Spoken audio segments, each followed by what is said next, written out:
My mother hired a professional genealogist and paid for a full DNA panel specifically to prove I wasn't really her biological daughter, convinced for over 30 years that a hospital had switched me at birth because I never quite looked like the rest of the family. She'd built an entire quiet theory out of hair color, eye shape, and a handful of old photographs annotated with jawline comparisons, certain enough in her conclusion that she'd already started drafting a new will, quietly restructuring the family estate around the son she'd always considered her only real child. What she didn't know was that the lab running the analysis was about to hand her results, confirming I was 100% her biological daughter, and that the DNA belonging to her golden child, the son she'd built her entire sense of family around, didn't match either parent at all. If you've ever been treated like a stranger in your own family for reasons nobody could ever quite explain, stay with me because this story rewired 30 years of my life in about 11 minutes on a phone call. My name is Grace. I work as a genetic counselor at a regional hospital, which meant that everything about the science my mother eventually used against me was ironically exactly the field I'd spent my career explaining to other families sitting across from anxious parents week after week, walking them through the exact statistics my own mother had spent decades ignoring in favor of her own theory. My mother, Miriam, had doubted my place in the family for as long as I could remember, though the doubt rarely surfaced as anything explicit. More a pattern of small comments, comparisons, and a particular careful distance she never fully extended toward my younger brother Ethan. I have dark hair and hazel eyes, while my parents and Ethan share the same light brown hair and blue eyes, a genetic combination that's entirely ordinary, statistically unremarkable given how recessive traits work, but one my mother treated from my earliest memories as evidence of something suspicious rather than simple biology. I remember as a child overhearing her tell a neighbor once that I must take after some great-grandparent nobody talks about said with a laugh that didn't quite reach her eyes. I chose my career partly because of this exact family dynamic, though I didn't fully understand that connection until years into my training. Genetic counseling meant I spent my professional life helping families understand inheritance patterns, explaining to worried parents why a child's eye color or blood type didn't match their assumptions, walking people through the actual statistical realities of genetics, rather than the folk wisdom most families operate on instead.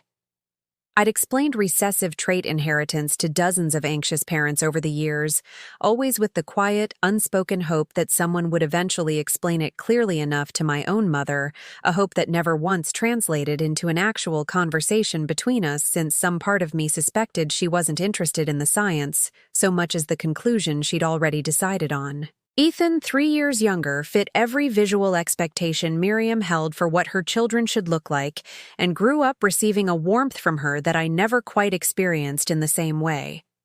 I don't think Ethan ever fully understood the difference in how we were treated since it was subtle enough most days to explain away as ordinary sibling dynamics, rather than anything more deliberate, and he'd occasionally gently tell me I was imagining things whenever I brought it up, not out of dismissiveness, but genuine confusion about a dynamic he'd simply never experienced from the other side. One detail I noticed and filed away over the years, the way professional habit trains you to notice patterns. My mother kept in a drawer in her study a folder of old family photographs specifically documenting family resemblance across generations, annotating certain photos with notes about jawlines and eye shapes, a folder I once glimpsed as a teenager, and never mentioned again, unsettled by what it seemed to suggest about how closely she'd been building a case against me for years, before I ever understood what case that was.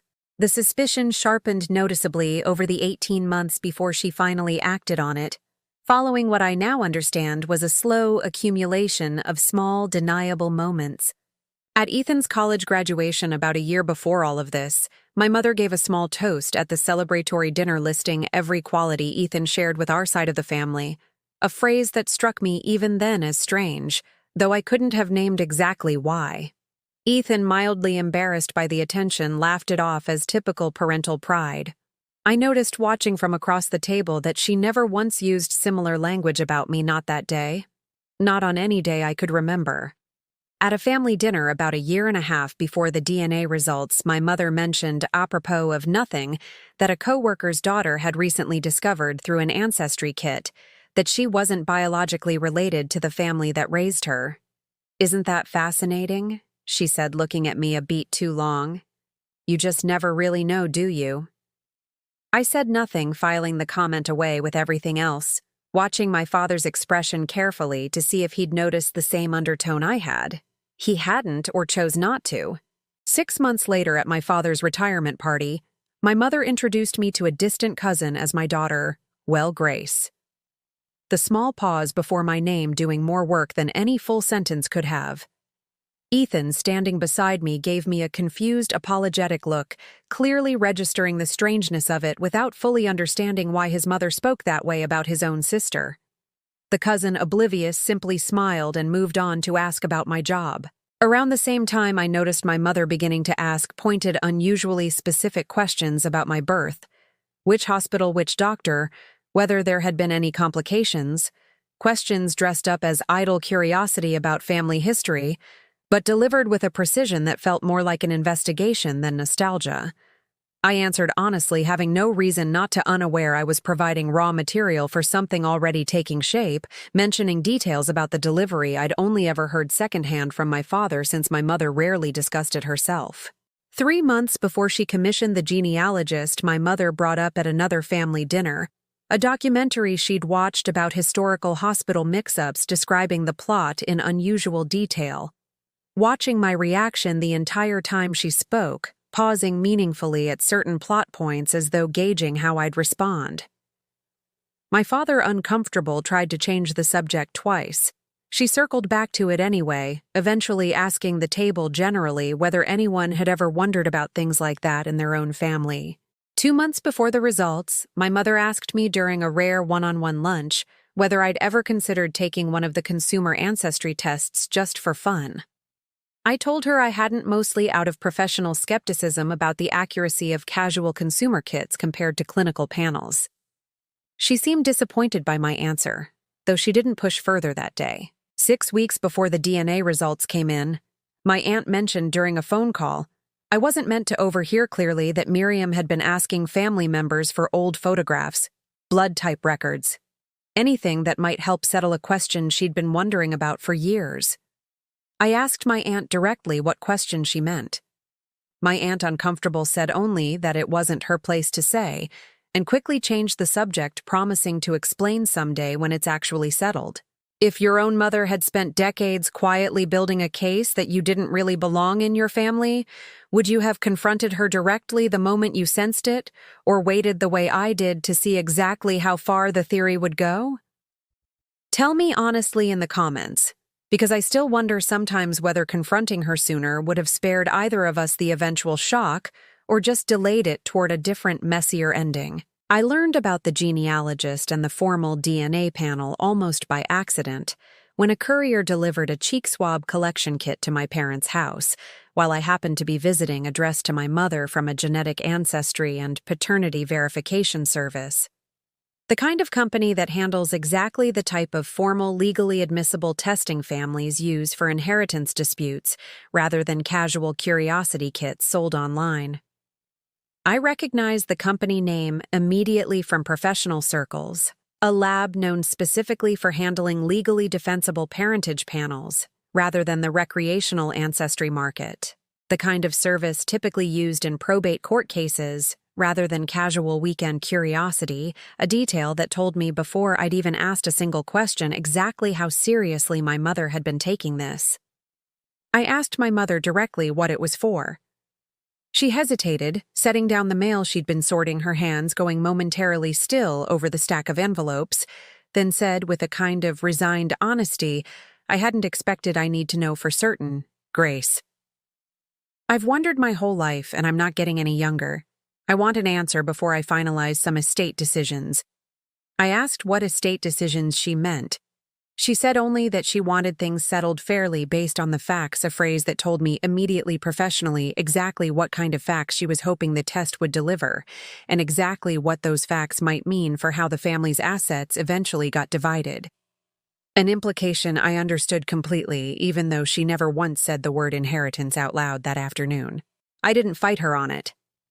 Some part of me, exhausted by 30 years of quiet suspicion, actually wanted the test to happen, wanted a definitive scientific answer that might finally end a debate that had shaped my entire relationship with my mother, even if some smaller, more frightened part of me worried about what a strange, unlikely result might mean if her instincts somehow turned out to be right. I submitted my own sample alongside hers, and Ethan's the full trio required for a proper parentage panel, understanding professionally exactly how rigorous and reliable the resulting analysis would be, more rigorous certainly than 30 years of speculation based on hair color and jawlines. The 6 weeks waiting for results were some of the strangest of my life, going about ordinary work counseling other families through exactly this kind of uncertainty, while quietly carrying my own version of it home every evening, unable to fully explain to coworkers why a routine part of my job suddenly felt unbearable to discuss. I found myself more than once staring at a patient's chart mid-appointment, momentarily lost in my own version of the exact question I was supposed to be helping someone else answer.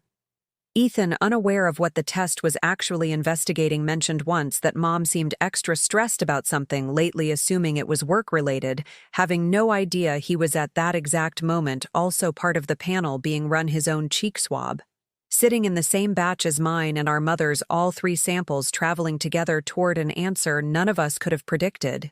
6 weeks later, a genetic counselor from the testing lab, a woman named Dr. Alvarez, called to deliver the results, directly following standard protocol for panels involving potential family disruption findings, a protocol I recognized immediately from my own professional training, the same careful, structured delivery method I'd used myself with dozens of families over the years, always opening with a gentle check-in about who was present for the call before moving into the actual findings.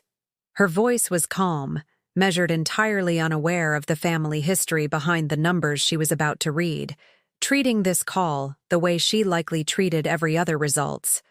Call that week unremarkable to her, seismic, to me one of probably a dozen similar calls she'd make that same afternoon before going home to an evening with absolutely no idea whose entire family she'd just rearranged.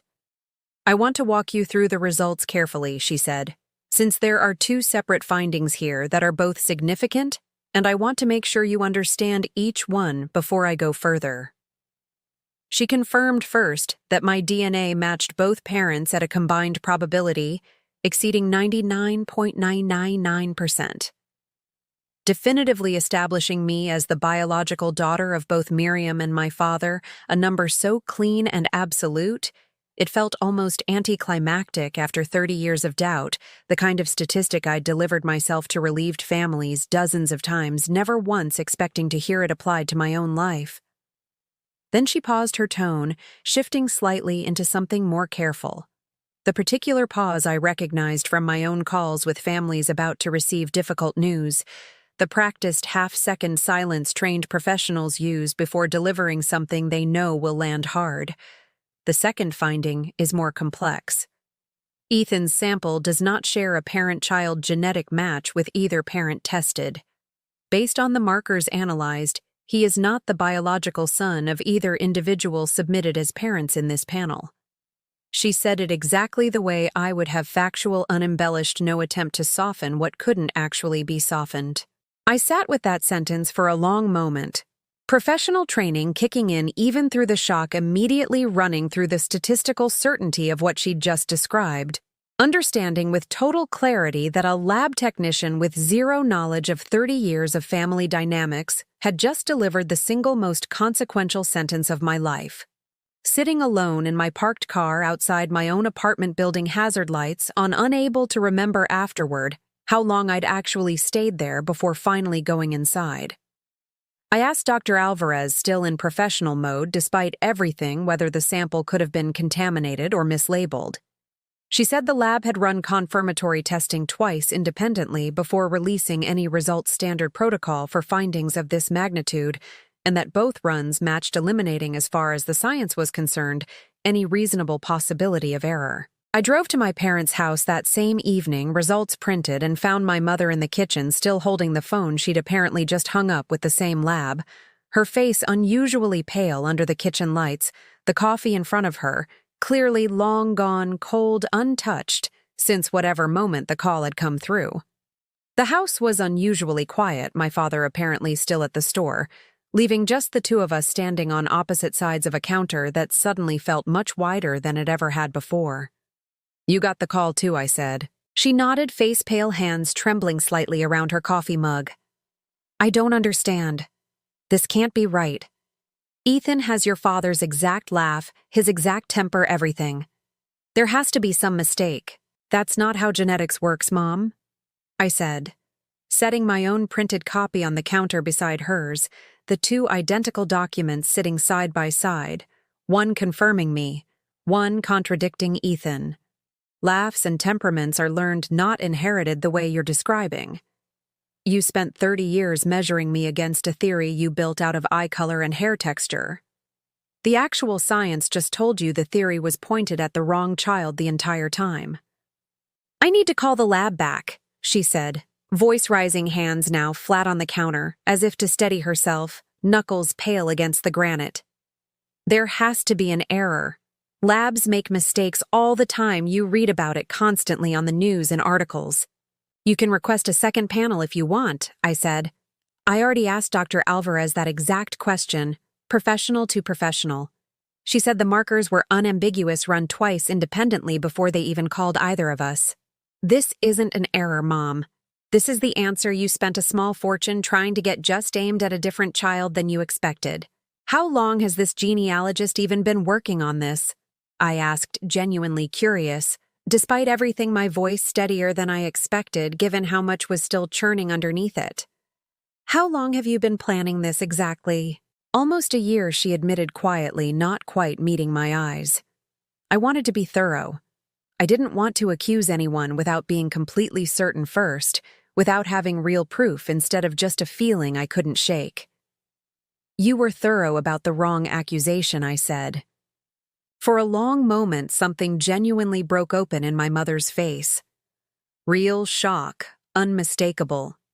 The look of a woman realizing the suspicion she'd nursed for 30 years toward the wrong child had just collapsed, entirely replaced by a question about her actual son that she'd clearly never once considered asking herself, not in 30 years, not once. "What am I supposed to do with this?" she said, quieter now, almost to herself, staring at the two reports as if they might rearrange themselves into something more manageable. "Ethan doesn't know any of this yet. He's at work right now, completely unaware his entire life just changed. That's not something I can decide for you," I said. "But I think you owe him the same directness you were prepared to give me if the results had gone the way you expected. You were ready to have this conversation with me under very different circumstances, results printed, and everything already planned out. I don't think it's fair to spare him it now just because it's harder, just because it lands on the child you never doubted." Then, almost immediately, I watched her reach for something closer to self-protection than reflection. "This doesn't erase 30 years of raising him as my own," she said, voice firming again, straightening slightly as if reaching for whatever composure she had left. "Whatever happened at that hospital, he's still my son in every way that matters. Biology isn't everything, Grace. You of all people should understand that." "I agree completely," I said. "But you should sit with the fact that you were prepared to disown me over a theory that turned out to be entirely backwards, while never once questioning the child your instincts told you belonged here without question. Your instincts were never actually about resemblance, Mom. They were about who you'd already decided to doubt, and you built 30 years of evidence around a conclusion instead of a genuine question." "That's not fair," she said, though her voice had lost most of its earlier force, her shoulders sagging slightly as if the argument itself had worn her down faster than she expected. "I raised you exactly as I raised him. I fed you, clothed you, sent you to the same schools, showed up to every recital and every parent-teacher conference, the same as I did for him. You raised me while wondering if I belonged," I said. That's not the same as raising me the way you raised him. I felt the difference every single year, even when I couldn't name it yet. Even when I told myself I was imagining things because naming it felt too painful to actually say out loud. She didn't have an answer for that. She stood there in the kitchen, 2 lab reports sitting side by side on the counter. One proving the daughter she'd doubted for 30 years. One quietly upending everything she'd assumed about the son she'd never doubted at all. And for the first time in my life, she looked at me like someone she'd finally have to reckon with honestly. My mother told Ethan about the results 3 days later, a conversation I wasn't present for, and have never asked her to describe in detail, respecting that it was theirs to have privately first. Ethan called me that same night, voice unsteady, asking whether I'd known before he did. I told him honestly that I'd learned only hours before he had, and that none of this changed anything about how I felt about him as my brother biology aside. He was quiet for a long time on the phone processing before finally saying, "I keep thinking about all those years Mom looked at you funny, and it was never actually about you at all. I feel like I owe you some kind of apology for never noticing it clearly enough to say something." "You didn't do anything wrong," I told him. "None of this was ever yours to fix, and none of it makes you any less my brother. You were just a kid who happened to look the way she wanted a kid to look, and that was never something you chose or controlled." My mother hasn't formally apologized, not in the clean, complete way I used to imagine such a moment might look, the kind of scene I'd rehearsed in my head more times over the years than I'd ever admitted to anyone. What she has done in the weeks since is stop making comments about resemblance. Stop introducing me with that small telling pause before my name, start asking occasionally real questions about my work, and actually listening to the answers, instead of half listening while formulating her next observation about my features. It's not everything. It's not nothing either. Ethan and I have grown closer since, in a strange, unexpected way, both of us now navigating questions about identity and belonging. Neither of us ever expected to face, though from opposite directions, meeting for coffee more often than we ever had before, talking through things neither of us had ever put into words with each other until now. He's mentioned once wanting to eventually search for his biological family, and I've told him I'll support him however that search unfolds, whenever he's ready for it, offering professionally to help him understand the process of DNA-based family search, the same way I've helped strangers navigate it for years. Except this time it's someone I actually love asking, which changes the weight of every piece of advice I give him. My father, for his part, has said very little about any of it, though I've noticed him being unusually gentle with both of us, since the particular quiet of a man still absorbing something he never expected to have to absorb this late in life. A question about his own son's origins that had simply never occurred to him to ask, given how completely, how unquestioningly he'd always accepted Ethan as his own without a second thought. He hugged me longer than usual the last time I visited, saying nothing about why, and I didn't ask. What I've learned sitting with all of this is that suspicion built on the wrong evidence doesn't just hurt the person it's aimed at. It blinds you completely to where the actual questions should have been.